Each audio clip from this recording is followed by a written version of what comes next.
BC రిజర్వేషన్లకు BJP వ్యతిరేకమని Ramachandra Rao మాట్లాడితే ఆ పార్టీలోని బీసీ నేతలు ఏం చేస్తున్నారని పీసీసీ అధ్యక్షుడు మహేష్ కుమార్ గౌడ్ ప్రశ్నించారు.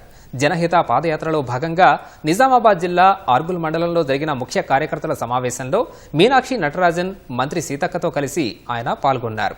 మాజీ ముఖ్యమంత్రి కేసీఆర్ హామీతోనే ఏపీ ప్రభుత్వం బనకచెర్ల ప్రాజెక్టుకు ప్రతిపాదనలు సిద్ధం చేసిందని ఆరోపించారు.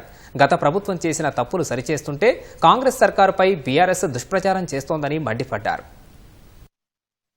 హరీష్ రావు కేసీఆర్ మాట్లాడుతూ ఉన్నారు బీసీల గురించి. నట్టెట్ట ముంచిన్రు. కేసీఆర్ శాంపుల్స్ ప్రభుత్వం నడిపిండు. ఫలానా చోట ఎలక్షన్ అంటే అక్కడ ఏ జనం ఎక్కువ ఉంది, హుజూరాబాద్ ఎలక్షన్, ఎస్సీ జనాభా ఎక్కువ, దళిత బంధు ఇచ్చింది లేదు, సచ్చింది. ఇప్పుడు చెక్కులు మురుగుతా ఉన్నాయి.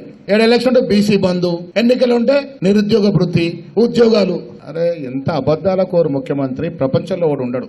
నేను బండి సంజయ్ గారిని అడుగుతా ఉన్నా, అరవింద్ గారిని అడుగుతా ఉన్నా, ఈటల రాయని అడుగుతా ఉన్నా. మీరు బీసీలే కదా, బీసీలు ఏమైనా గొప్పగా చెప్తుంటారు కదా.